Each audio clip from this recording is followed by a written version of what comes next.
Let's not make this bigger than it is, Meredith. That's what my father said the night they erased my name. Not a thank you, not a question. Just a closed-door decision, delivered over lukewarm coffee and silence. They handed credit to my sister, a smile to the press, and a cold folder to me. And for a while, I let it go. Because that's what daughters do, right? We swallow, we serve, we stay small. Until the silence is no longer quiet, it becomes a ledger. And this time, I wasn't going to balance it for them. If you've ever been the quiet one at the table, holding the whole house together but never being named, drop a comment with 1. If not, bless your family, drop a 0. Because sometimes the most powerful thing you can say is nothing at all, and still be heard. I was in the room when it happened, but you'd never know from the photo in the press release.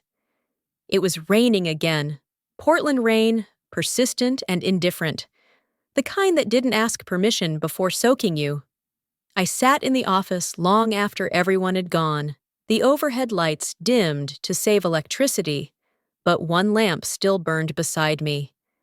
Its circle of light cast a quiet spotlight on the final page I had just signed. The close of a $1.69 billion deal.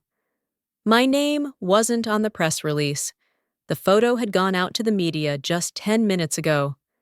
My father's assistant Mallory forwarded it with a short, almost apologetic subject line. Congrats to Callie. Can we share on socials? I stared at the screen. Callie, beaming in a red blazer, shaking hands with the buyers. Dad at her side. No mention of me, no trace. Not even a nod in the footnotes. Mallory hovered near my doorway with 2 mugs of coffee. I know, she said, voice soft. It's not fair. I didn't answer. Instead, I reached across my desk and hit play on the cassette recorder. A low hiss preceded my grandfather's voice. Meredith, came the warm baritone. When people stop seeing you, you don't disappear. You just change shape. I closed my eyes and let the words sink in, familiar and foreign all at once.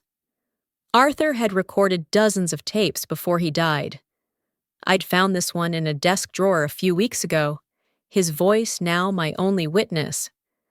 I remembered the first time my name disappeared from a project update. It was 2017, and Dad said it was a formatting error. I believed him then. I shouldn't have. Callie joined the company 2 years after me. She had style, sharp elbows, and a knack for walking into a room like it owed her something. Dad adored her drive. I once overheard him say, "She's got the fire Meredith never had." That fire? I lit it. I was the one who first spotted the gap in the merger contract, the one who drafted the workaround that saved the deal. But I wasn't in the room when the press briefing happened. I was here, alone, listening to a dead man remind me that my existence mattered. Mallory sat across from me now. They couldn't have done this without you. No, I said quietly. They just chose to pretend they could. I turned back to my laptop, opened the folder labeled Final Drafts. Line by line, I scrolled through the documents I'd poured months into. My name lived in the metadata, in revision histories, in footnotes buried 6 layers deep, but not on the headline. Arthur's voice continued. Legacy isn't what they say about you after. It's what you leave behind in spite of them. The folder on my desk caught my eye then. I had never paid much attention to the locked drawer at the bottom. It held things from Arthur's time. Things Dad said were no longer relevant. I reached down, turning the tiny brass key I still kept on my badge ring. I quietly open a locked drawer. Inside is a folder labeled Clause 17B. The folder felt heavier than its slim shape suggested, like it held something denser than paper, like consequence. I set it gently on the desk, running my fingers along the edge before flipping it open. Inside were documents I hadn't seen in years, addendums to board agreements, shareholder stipulations, and near the bottom, a yellowed page with my signature. I remembered signing it in 2011, when I still believed legacy meant something. At the top, in bold, Clause 17D, Emergency Override. My hands trembled slightly. Grandpa Arthur's handwriting in the margin, looping, confident, read, "Don't let them erase you. Use this if they do." I glanced up, half expecting someone to be watching from the hallway, but the office remained still. The only sound was the low whir of the cassette still spinning, his voice long gone now, just air and hiss.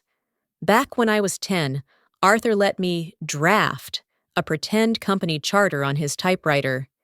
He called it Meredith Inc. and laughed when I added a clause that said, "Nobody can fire me." I had forgotten that moment until now. Clause 17. B wasn't a joke. It was legal. It transferred voting rights if a core partner was excluded without cause. Buried in the fine print was the phrase, "triggerable upon sustained pattern of omission." I stared at those words. Sustained pattern. That was me, wasn't it? The formatting error in 2017. The silent redirection of calls. The missing name today. It hadn't been an oversight. It was erased in slow motion. My phone buzzed again, this time from Callie. "Hey, I hope you're not upset. You've always been the quiet one. Maybe that's your strength?" I didn't answer. Instead, I walked to the window. The parking lot was nearly empty now. A janitor's cart glided past the front entrance. On the sidewalk, a soaked newspaper flapped in the wind like a forgotten flag. The cassette clicked to a stop again. I let it.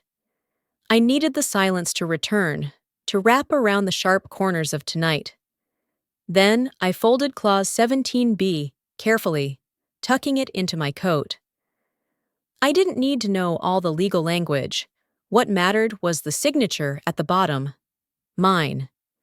I hadn't been invited into the future, but maybe I didn't need an invitation. Maybe I just needed to walk through the door anyway. The mug of coffee had gone cold hours ago, but I took one final sip. It was bitter, stale, grounding. I quietly open a locked drawer. Inside is a folder labeled Clause 17B. "This isn't mutiny," I said. "This is audit-proof memory."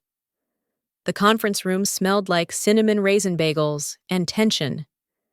Mallory had arranged them neatly beside a carafe of stale coffee, the kind that sat too long on a burner and picked up the taste of bitterness. I stirred in a creamer I didn't need, just to keep my hands busy. The press release was still trending. Callie's face was on every industry roundup. Dad hadn't called, and I hadn't reached out. Instead, I came in early, hours before anyone else, and parked in Arthur's old spot. It was still unmarked, just a faded oil stain on asphalt. Upstairs, the air was cold, recycled. The office lights flickered to life in slow rows as I moved through the hall. I stopped by my desk only to grab the key card and a sticky note I had saved for years. Remember, silence is leverage. I headed to the server room. Marcus was already there, hunched over a rack of humming hardware. "You sure you want to do this quietly?" he asked, not looking up. "It's all by the book," I said. "Clause 17B gives me standing. I'm not deleting anything, just rerouting." He nodded, typing faster. "Takes 10 minutes to flip admin access, less if no one's watching." "Anyone watching?" He smirked. "Not yet. Arthur once told me, you can't win a legacy. You document one." That's what this was. Documentation, no confrontation, no slammed doors or public statements, just digital signatures where they were supposed to be all along. I logged into the backup server. It was muscle memory now. The codes, the access levels, The redundant failsafes Arthur had insisted on back in the early 2000s. The system remembered me, even if the board did not. I entered the override credentials. One beep, then another, then nothing. The hum of the room dipped for a second. The lights above us flickered. "Is that—" I started. Marcus checked his monitor. "Yep, transfer done." I stepped back, heartbeat steady. "Access rerouted," he confirmed. "You're the only admin now." The words echoed in the quiet. Back upstairs, Mallory handed me a fresh cup of coffee. She didn't ask what we'd done. She didn't need to. Instead, she gestured toward the end of the hallway. "They're not in yet. You could sit in there a while, if you wanted." The executive chair was colder than I remembered. Taller. I adjusted the armrest instinctively, like I'd always belonged there. On the wall, a framed photo of Dad and Arthur shook slightly from the HVAC. I didn't look away. Callie's text started coming in around 9:15. "Big day again? Want to loop in on Q1 planning? You okay?" Dad says to debrief later. All chill, I didn't answer. Instead, I opened the internal dashboard. Everything was routed to my credentials. Legal, airtight, traceable. Nothing hostile. Just remembered. Then came the ping. Inbox. One new message. Subject: Unusual administrative activity, logged sender. Douglas Thompson. I didn't open the email. Not right away. I just stared at the subject line, the bold black letters that pulsed with implication. Unusual administrative activity. He knew, or at least he suspected. I leaned back in the chair. Arthur's chair, technically, though it hadn't been called that in years. The leather creaked beneath me. Through the glass wall, I could see the office coming to life. Employees drifting in with wet umbrellas, tapping away on phones, exchanging perfunctory greetings. Life went on. I scrolled through the dashboards once more. Every change had a log. Every log had my name. No aliases, no buried levers. This was my footprint now. Undeniable. Indelible. Marcus had left a post-it on my screen before he left. "You did it right. Clean handoff." M. It was oddly comforting, the simplicity of his note. We weren't revolutionaries. We were custodians. Arthur's voice echoed again in my memory, this time from an old Thanksgiving cassette. "Your legacy won't announce itself, Meredith. It waits to be noticed. It waits on people who pay attention." I paid attention now. To everything. Callie's name pinged my phone again. "Are you ghosting me? What's going on with the systems? I can't access the vendor log. Seriously. Are you mad?" I didn't reply. Not yet. There would be time for conversation, but not before clarity. I needed the records printed, archived. I needed the timeline established. I wasn't planning a coup. I was drafting a memory. I opened the email at last. No greeting, just the single line. "Come to my office." Now, no signature. Classic Douglas. I closed the laptop with deliberate care, folded the sticky note from Marcus into my coat pocket, picked up the folder with Clause 17B, still tucked safely inside. I had rehearsed this moment 1,000 times, but never with this stillness in my chest. This wasn't fear, it was ready. The hallway was longer than I remembered. Or maybe I was just walking slower. Each framed achievement on the wall, awards, recognitions, handshakes frozen in time, felt like something out of someone else's life. I paused at one near the end. There was Arthur again, his smile quiet, eyes resting just off camera, like he saw something no one else could. Outside Dad's office, I waited for a beat. Then, two. I reached for the door handle. Email ping. Subject line reads, "Unusual administrative activity logged." It's from Dad. It wasn't the deletion that broke me. It was the timestamp. There was something vicious about precision. 3:17 a.m., 5 years ago, on a Sunday. My name had been stripped from the quarterly memo during a maintenance window. I stared at the log on my screen, the timestamp blinking like a heartbeat, as if daring me to argue with its finality. Arthur's journal sat to my left, open to a page I hadn't noticed before. In his neat handwriting, slanted like it was leaning into a conversation, he'd written, "What you hide in code, you bury in blood." I didn't understand it fully then, but it felt like something I should pay attention to. My apartment was too quiet. Outside, rain ticked against the windows like a soft interrogation. The glow from my laptop cast long shadows across the floor, illuminating the family photos that lined the hallway. Some were real frames. Others had curled from years of sun and neglect. In most of them, I was either on the edge or cropped out entirely. I hadn't noticed that before. Or maybe I had, and chose not to. I pulled the drive from my bag, the one Marcus had encrypted for me. It clicked softly as I slid it into the port. I waited. A few lines of code, a prompt, then access. Archive logs loaded, one after another. I saw it all. The first reassignment happened in 2019. My proposal on the modular expansion, the one Callie had praised, was cited in a board summary under her name. The next year, a budget draft I wrote became the foundation for Callie's first promotion. Each time, a pattern. Each time, invisible.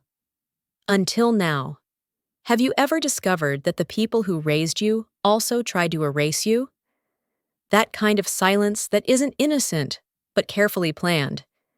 If you've ever felt like you were being erased in plain sight, leave a comment with 7. Now, let's see what I discover next. Emails I thought were gone reappeared. I clicked through one chain. Callie forwarding my report to Dad. He replied, "Well done."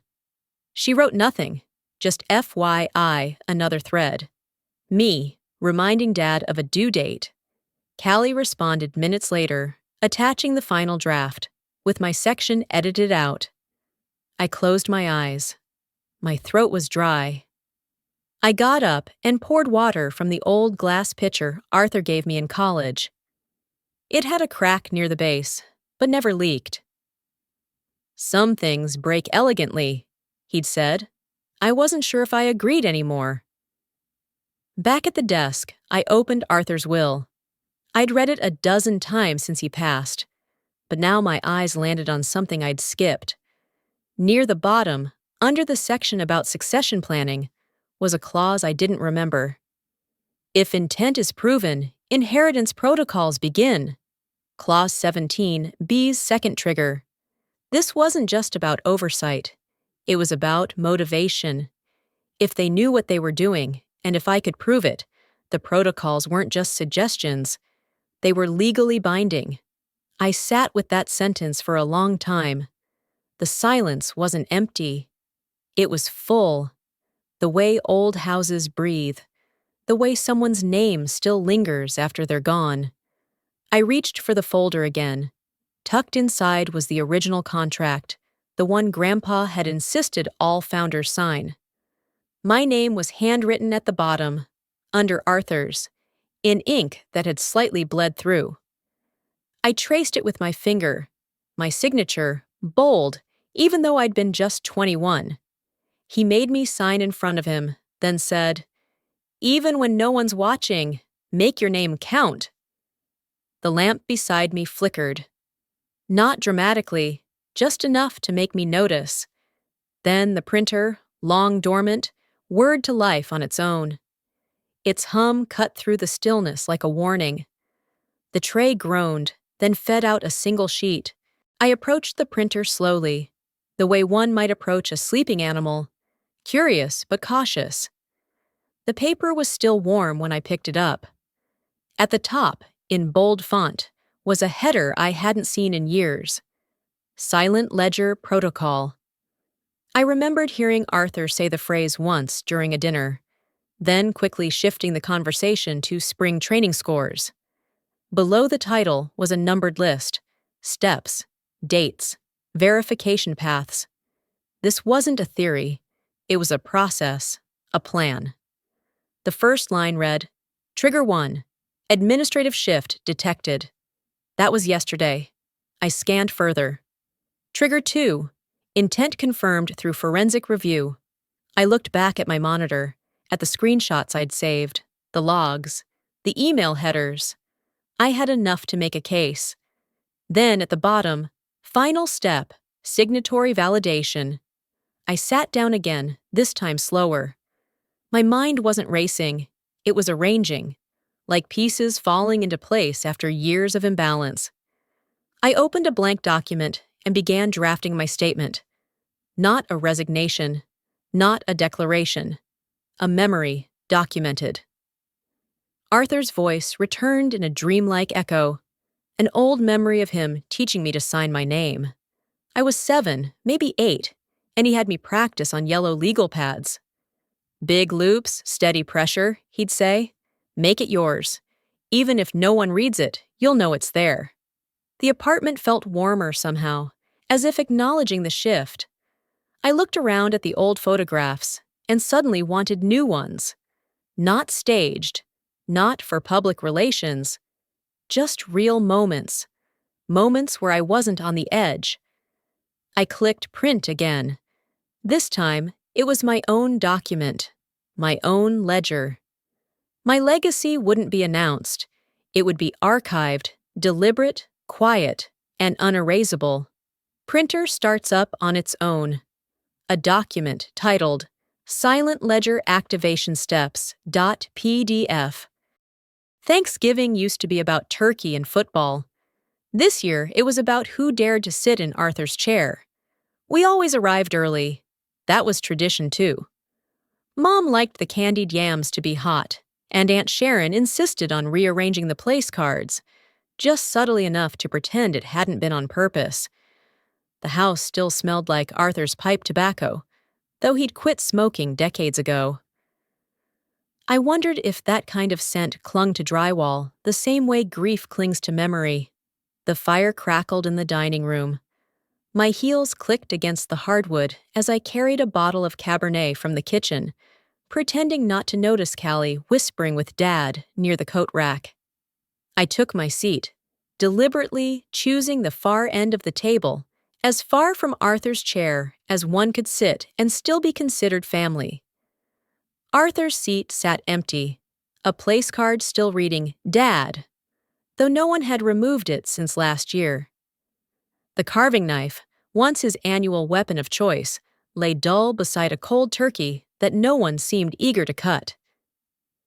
"Happy Thanksgiving," Aunt Sharon declared, raising her glass before anyone else could speak. "To Callie, our rising star." Applause followed, sparse and polite. I sipped my wine. Sharon beamed at her like a debutante being crowned. My mother clinked her fork against her glass, smiled tight-lipped, then passed the sweet potatoes to a cousin who wasn't paying attention. "I was remembering something this morning," I said, too casually to sound accidental. "Last year, Arthur handed me the knife, said I should do the honors." Silence blanketed the table, heavy as gravy. Mallory had once called it selective amnesia. I called it betrayal in slow motion. Dad cleared his throat. "That was a long day. He wasn't feeling well." "He was clear," I said, quieter. "I remember every word." Callie folded her napkin. "Well, Meredith, you've always had a gift for preserving impressions." Aunt Sharon tittered. The cranberry sauce wobbled. I wanted to throw it. I stood, walked toward the sideboard, and pulled out an old photo. Arthur and I, 1994. He was showing me how to balance a spoon on my nose, the kind of memory that doesn't make a will, but makes a life. "He told me once," I said, holding up the photo, "that families aren't born, they're renewed, every time we choose each other. So if anyone wants to renew today, I'm here. Nobody reached. Dad stood. Let's not dwell on the past. Meredith had her season. I froze. 1,000 comebacks crowded my throat, none fit for the linen napkins or the polished silver. Callie leaned forward and slid a folded napkin across the table. I unfolded it, hands slightly shaking. Inside, a printed photo from the company's recent gala. I recognized the background first, the brass logo, the string quartet blurred in motion, and then the people, Dad, Callie, Mallory, all smiling. Where I should have been, a clean crop. I wasn't missing. I'd been removed. I looked up, but no one met my eyes. The yams were cloyingly sweet, like someone had dumped a cup of nostalgia into the recipe. The turkey, dry as paper, fell apart under the dull blade. Even the dinner rolls, once Arthur's pride, had gone cold by the time the butter hit them. Everything was just slightly off, like a play performed one night too many. Sharon asked about my apartment renovations with that peculiar tone that sounded like interest, but felt like inventory. A cousin I barely recognized complained about airline peanuts. Someone else tried to make a joke about AI-generated holiday cards. I nodded, I smiled, I chewed, I waited. Behind me, the grandfather clock ticked. It hadn't been wounded since Arthur passed, yet somehow it still moved. A beat behind the room, a quiet rebellion. My eyes drifted toward Arthur's empty seat. I could still picture him there, fingertips pressed together, listening more than speaking, offering a single weighted sentence when the room spun too fast. The carving knife might have been his, but his real legacy was silence that mattered. I kept glancing at the photo Callie had handed me. My absence was surgical. No blur, no accident. A clean removal. And yet, I was still here. After dinner, people lingered, pretending to be busy, folding napkins, adjusting serving spoons, discussing pie options no one really wanted. The space between conversations felt wider than the table itself. I wandered into the hallway, where Arthur's portrait still hung, slightly crooked, the frame aged but firm. I touched the corner, barely. No one noticed. From the living room, I heard Dad say, "She'll come around." She always does. I didn't step back in.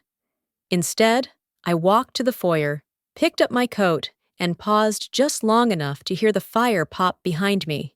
Arthur's voice echoed, not aloud, but in the way memory settles. "You get one chair, Meredith. Make sure it counts."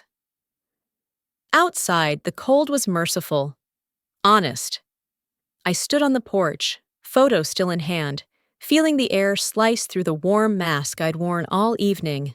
Maybe families weren't born, but they could forget you just the same. The file was named with my birthday, but the metadata said otherwise. Outside, a gauzy sky draped itself across Portland, gray and honest. I sat at my desk, hands wrapped around a chipped mug of Earl Grey, the kind Arthur used to steep too long. Mahler played low from the speaker in the corner. His fifth, I think. There was always something about classical music that helped me think straight when the world bent sideways. I opened the folder titled Silent Ledger, Activation, Steps.pdf, the one printed by the machine I hadn't touched. Nestled beneath it, a second file caught my eye. Its name, M. Douglas, 1964-0114.pdf, my father's birthday. But when I clicked to reveal the metadata, the creation date was mine, June 9th, 1987. A cold certainty settled in my spine. Arthur always warned, when paper trails run dry, look for fingerprints on the silence. Line by line, the audit files unfurled. Board meeting minutes, vote tallies, discrepancies buried like rot beneath polished wood. Callie's promotion had been ratified 6 months before the supposed board review. My votes had been rerouted, counted under a proxy name. Marcus hadn't just locked me out. Someone had rewritten the lock. I dialed Mallory. "This better be encrypted," she said by way of hello. "It is," I whispered. "Mallory, there's structural fraud.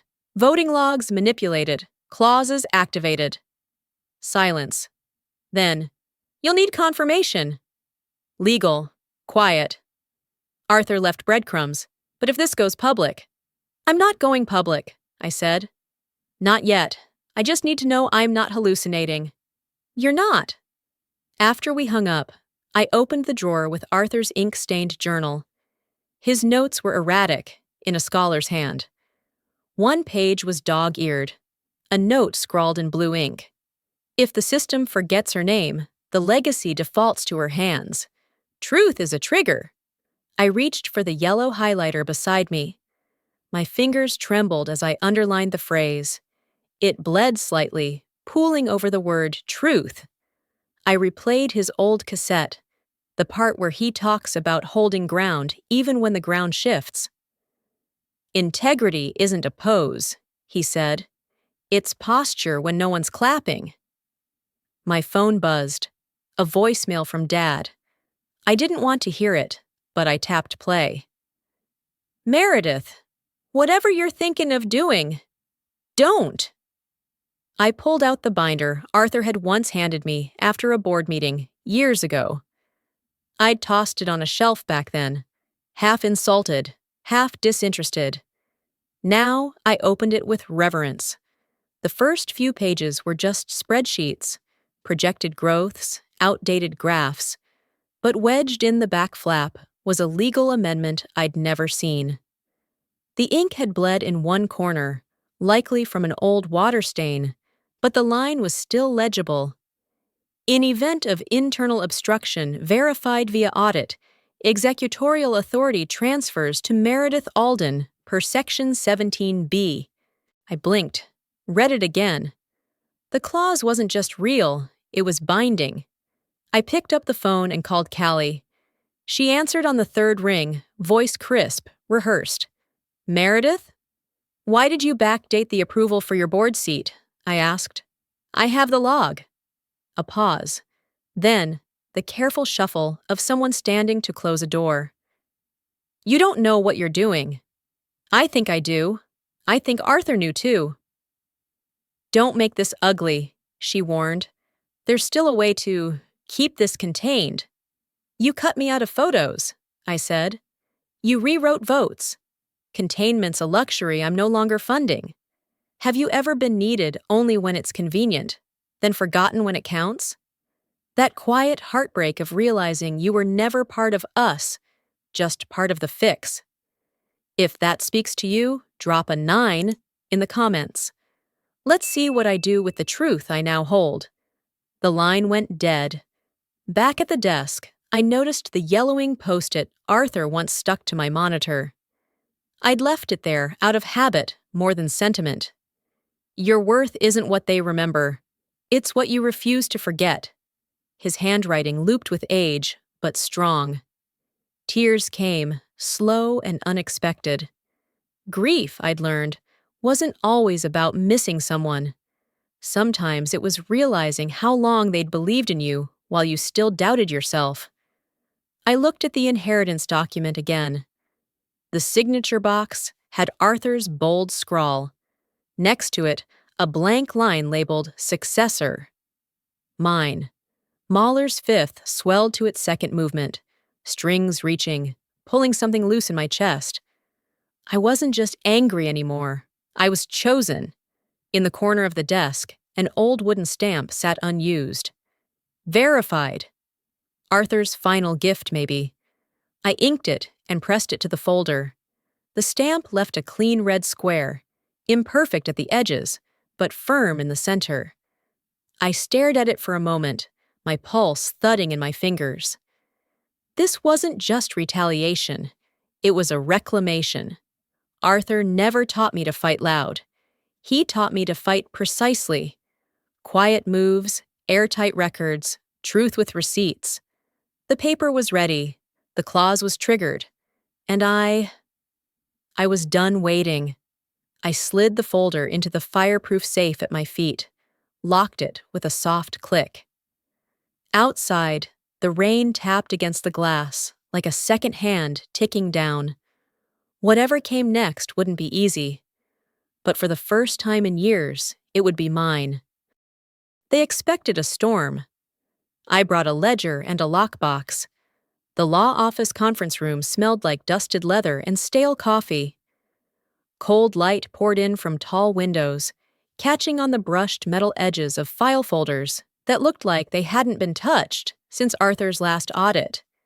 Ms. Jensen, the family lawyer, sat at the head of the table, spectacles perched on the bridge of her nose, one manicured finger tracing the embossed seal on the envelope before her.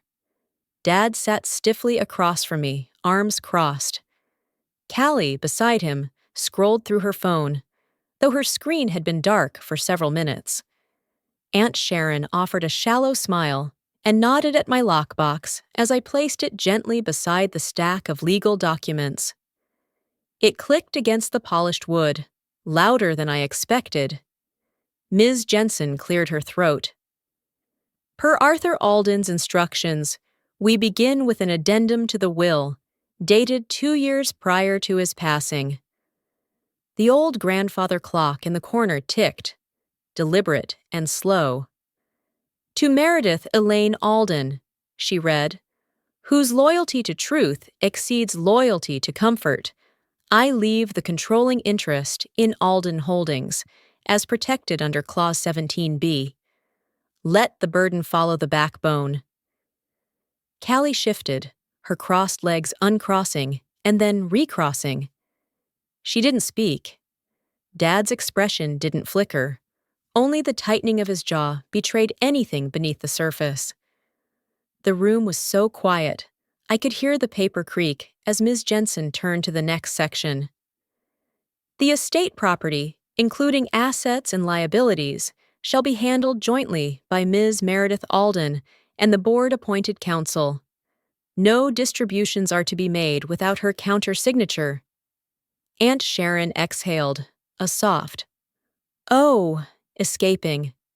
Then she leaned over and slid a small wooden box across the table toward me. "He said you'd understand when it was time," she murmured. I opened the lid slowly. Inside was a single fountain pen, the same one Arthur had used to sign every quarterly letter for the past 30 years. Under it, a note in his loopy's hand. Legacy isn't passed down. It's retrieved. Something broke in me then. Not a sob, not a sound, just a shift. The silence inside my chest unknotted. "Any objections?" Ms. Jensen asked, eyes scanning the table. No one answered. We signed papers, initial margins.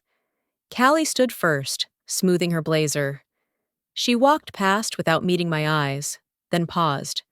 From her purse, she withdrew an envelope and slid it across the table. "Open it later," she said. Her voice was quiet. They left, one by one, like spectators dispersing after a quiet verdict. Dad lingered last. He looked at the chair where Arthur used to sit, said nothing, and followed them out. I stayed behind. The chair creaked when I leaned back. The clock ticked. When I finally opened the envelope, I had to sit still a moment before touching what was inside. The original press photo. My image, once cut out, had been carefully pasted back in. I traced the edges of the photo with my thumb. Someone had gone through the trouble of matching the grain, lining up the shadows, as if trying to erase not the act, but the intent behind it. I remembered the day the original photo was taken. Dad had asked us to smile for the investors. I was the only one holding the folder with Arthur's seal, the only one who'd done the due diligence. And yet I'd disappeared from the version they published. Now my presence was scotch-taped back into history. I placed the photo next to Arthur's pen in the box and closed the lid with care. On my way out, the hallway was empty. The receptionist had stepped away. Through the glass doors, Portland's sky was still leaden, the kind of gray that felt like it pressed gently on your shoulders. The sidewalk was damp, but I didn't rush. Each footstep echoed faintly between the buildings. Across the street, a delivery truck idled, headlights casting long, pale lines across the wet pavement. Legacy doesn't arrive with applause. It settles in your hands like weight and warmth, like a set of keys you didn't ask for but now must carry. When I got home, I placed Arthur's box on the mantel. Not a trophy, a tether. There would be more conversations, more accounting, more eyes on me. But none of it scared me like the silence used to. I poured a small glass of scotch from Arthur's dusty bottle. The burn at the back of my throat was familiar. Grounding. I didn't toast. I didn't speak. I simply stood at the window, watching the dusk roll in like a closing statement. Somewhere, in the pause between seconds, I felt him. Not as voice or memory, but as steadiness. Not triumph, not revenge, just return. Before drawing the curtains, I reached for the old linen tablecloth Arthur kept folded in the sideboard. I smoothed it out over my small dining table, not for guests, not for ceremony, just for the sense of order it brought.